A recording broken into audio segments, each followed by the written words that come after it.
And sort of the timings. I'd like the press to hold their questions until the end of all the speakers. At the very end of this, I will give some simple rules about being a camera person and being upstairs in the sanctuary, and then we can all go up there and we'll see it. We're going to end very promptly at 1:30. This is to allow those who need to get vested to do so. And then at 1:45 outside here on this grassy area, we're going to do a photo opportunity with all of the vested clergy. Cameras here, clergy there. And with that, I'd like to introduce some people who are here, but will not be speaking, but if the press wish to speak to them in the time from 1:30 till 2 o'clock, they may do so. Amalia Vance. Amalia Vance is over here. She's the Executive Director of Extraordinary Lutheran Ministries. Emily Eastwood is over here. She's the Executive Director of Lutherans Concerned North America. Paul Chinval is there, standing out in red. And Paul is the co-president of the congregation St. Paul Reformation Lutheran. And with that, I will turn the microphone over to Bishop Peter Robbins. Oh, sorry, one more thing. If you haven't got a press pack, we got lots of them up here, and you're welcome to have Bishop.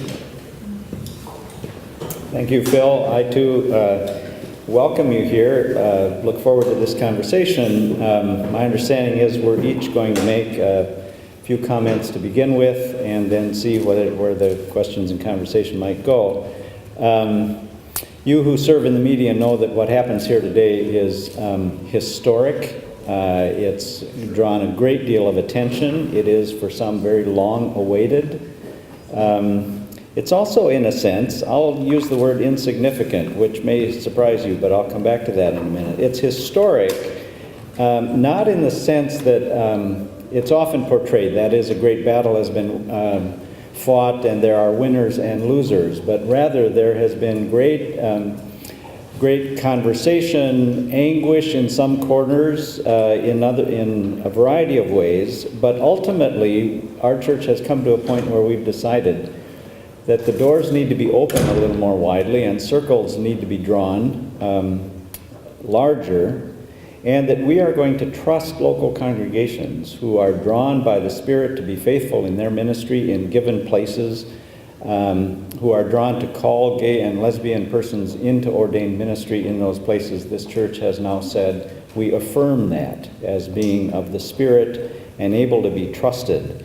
It's a major step forward for us and a cause of great joy in those places where those circles are now widening and doors are opening. I did use the word insignificant, and here's why. Next year, Anita Hill and Ruth Frost and Phyllis Zillhart will be doing what they have done last week, last month, and last year. That is, they have felt the call of the gospel to serve Christ and Christ's church, and there have been places within that church that have called them, and they have served faithfully. They have done the stuff of pastoral ministry for years. They have shared the faith, they have cared for the sick and the broken, they have sought to be sources of light and hope in a broken world.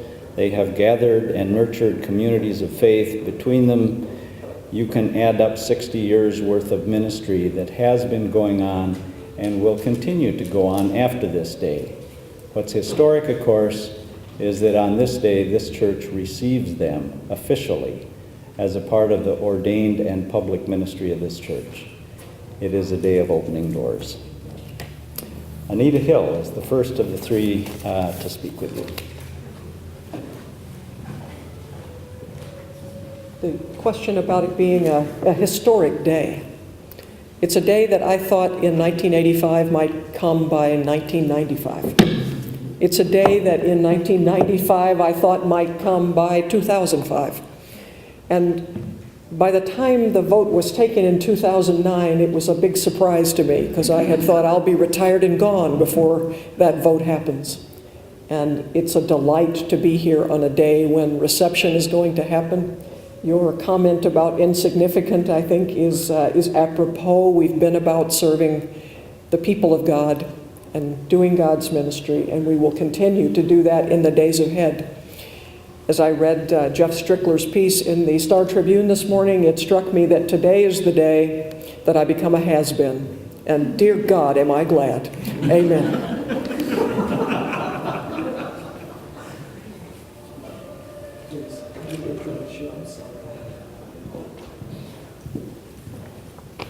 You're never going to be a has-been, Anita. So many have asked how I feel about being received into the Evangelical Lutheran Church in America this day. And my response is that it isn't just I who am being received, but a whole host of people who are being received along with us. Today, we remember those who have gone before us who did not live to see this day, and those who are at the edge of the church, watching and waiting, longing to trust that the welcome extended to the three of us is really a welcome being extended to all of us. For too long, gay, lesbian, bisexual, and transgender people have been asked to choose between our sexuality and our spirituality in order to remain in good standing in the church. Today, that fracture is being healed. This service today signifies a joyful new beginning in the relations between lesbian and gay, bisexual, transgender people, and the ELCA. Discrimination wounds both parties, those being discriminated against and those charged with enforcing discrimination. Together, we are being freed to meet one another again in the wide embrace of God's welcome. Today we stand face to face, seeing one another with new eyes and open hearts. Tomorrow, we shall stand shoulder to shoulder regarding the world's needs instead of our own divisions. In many years of talking to people who are sincerely interested in sharing their stories and learning from the stories of others, I have come to believe that when you speak from the heart, people will listen from the heart. That means being willing to trust that when love leads, understanding will follow. Sometimes understanding has quite a distance. But when love leads, we can go the distance. Today, God's love is leading us. So let's ride love's current and see where it will take us. My bet is that it will take us into joy. Thank you.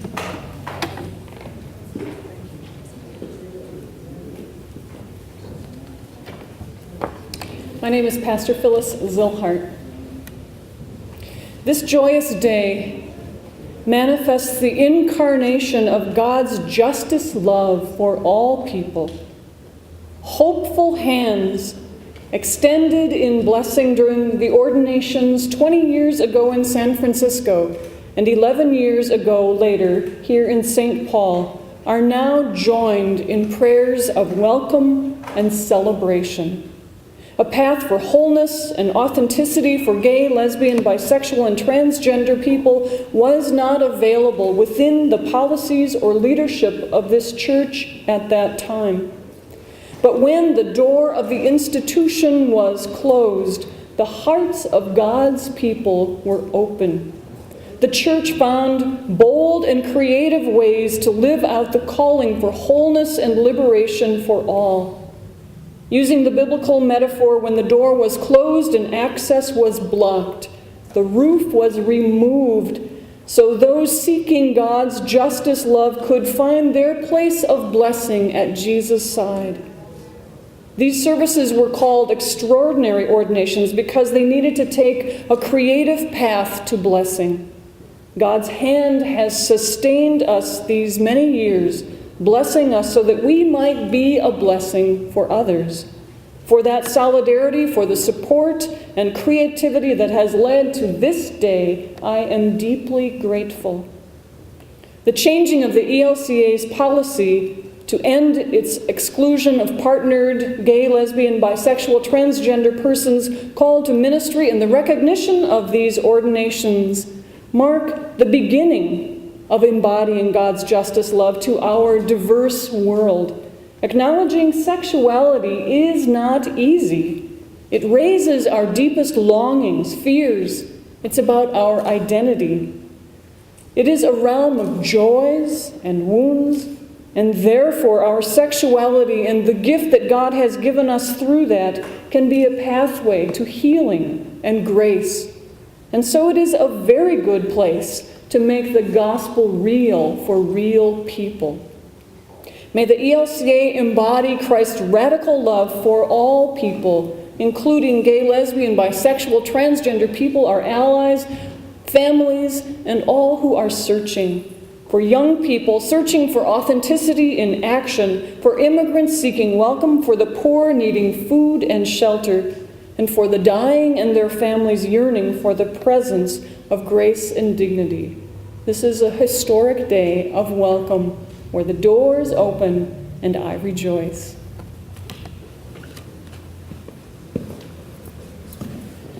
Thank you. We'll take questions now, and for the benefit of those who are on the internet, I will repeat the question and we'll have the speaker who is answering come up to the microphone so that those on the internet can also hear what's going on. Other questions? It may be beneficial, and if anyone can answer this, to explain, because especially people on the ELC, what is actually happening today. They've been serving for years. What changes today?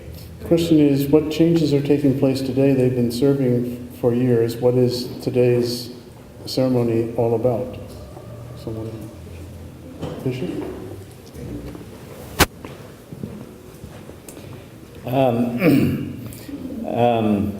The official term is a rite of reception. That is, they are being received onto the roster of clergy of the Evangelical Lutheran Church in America. There are many ministers that serve in a variety of ways in our congregations, but there are particular rosters, 1 ordained and 3 lay rosters, where certain criteria have to be met, and then the whole church recognizes them as belonging to an official roster of ministers. And in this case, and in the case of a number of others around the church, since our decision last August, a year ago, we removed the preclusion clause that existed for ministers otherwise fully qualified and in many cases serving in churches, but there was a preclusion that if they were in a same-gender relationship, they were precluded from being on the roster. A year ago that was lifted, procedures were put in place to recognize that persons otherwise qualified, recognized, serving, and previously ordained would be received onto this roster. That's what's happening today. Can you talk about up until this moment, for example, Reverend Hill's church, how they were there was some censuring, or how they were sort of seen in the eyes of the church under the laws and how that changes? Do you want those questions repeated? Yes. The question was that for the congregations who in the past have been censured or otherwise disciplined, how does that change now? That's true, as a congregation would call someone not eligible to be on the roster as clergy, that they were subject to discipline. And over the 22 years of the life of the church, there were the form of discipline actually took various forms. Early on, it tended to be more severe, so that in the case of St. Francis, where Ruth and Phyllis were called in 1990, they were ultimately expelled, thank you for the right term, expelled from the ELCA in 1995, so they were no longer a part of the church body. In other cases, in the case of St. Paul Reformation, there was censure and admonition given so that there were sanctions put against participation of members in for instance, in voting gatherings of the of the church. Those sanctions were lifted, but the admonishment, that is, the acknowledgement that they were in violation of governing documents, remained in place until after the Churchwide Assembly of last year. I lifted that admonishment as well, since it was clear we were in a process to remove the cause of the violation. That might get a little more technical, and it's going to fit in a couple inches, but there it is. What sort of message would you send to the Lutheran core group and the new members of the NALC that left because of this issue? What would you hope that they think about today, or if you could address some of their concerns and what created the divide? Thank you. Good question. Again, the question was, what message would we want to be sending today to members of Lutheran Core or other churches or organizations that have left the ELCA over this decision? And I would repeat what I've heard these three saying and others saying as well, and I think is an accurate portrayal of the action of the Churchwide Assembly of a year ago. The ELCA took pains to not declare winners and losers, but to rather acknowledge that we were not of one mind as a church body around these issues, that we affirm and support people of conscience who have conflicting views over this. And what the changes accomplished was the opening of door of possibility for some in that non-consensus arena of concern, for some to now invite into a rostered ministry gay and lesbian persons. It wasn't a toggle switch that clacked with a loud sound of a change saying people who were right previously are now wrong, or vice versa, but a way of declaring we need to be able to live together in this church, focused on what is central in the faith, and agreeing there are varying opinions in other matters.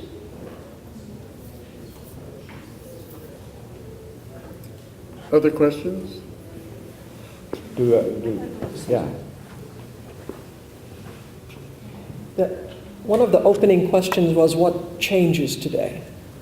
And I think what changes today is a message to people who have not been at all certain that they were welcome in the pews of Lutheran churches. That today, not only are they welcome in the pews, but they're welcome in the pulpit, should God call them in that way. While the three of us stand up front today, we are mere representatives of many, many others across the Evangelical Lutheran Church in America. And the witness today, I think, really is a witness of congregation members who saw themselves have the possibility to move forward into living the kind of understanding of welcome that the gospel called them to. And it's about those people that we stand today. I know that in many ways people point at the three of us and want our particular stories, but every person that occupies this sanctuary today, and hundreds more who couldn't be with us, have a story to tell you about why today's important. It's an important day. It's a historic day. It's a day that opens the doors to new possibilities. When you spoke of standing shoulder to shoulder as we do what we do, continuing, there are many of us, like the three of us, who've stood shoulder to shoulder with other ELCA clergy, doing the ministry of the church for many years. And we will merely continue doing that in the days to come. Thank you.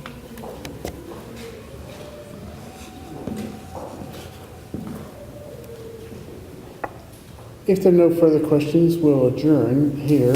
The next event, camera-wise, is the photo op at 1:45 outside, and then it's upstairs into the sanctuary. Upstairs in the sanctuary, you'll find a church with 3 aisles, a center aisle and 2 side aisles. The center aisle is available for cameras during the procession and during the first hymn. After that, we would ask that you not be in the center aisle. The side aisles are available at all times. At the altar end of the side aisles, you'll see 3 steps, and those steps are available to you. But we ask that the media not bring cameras into behind the communion rail. There is a balcony, and it is also available, and we'll do the technical hookup to the sound box upstairs when we get there. And I'll be upstairs to help with that. If there are no questions about any of that, then we'll end this now, and we'll reconvene at 1:45 outside for break. Thank you. Thanks.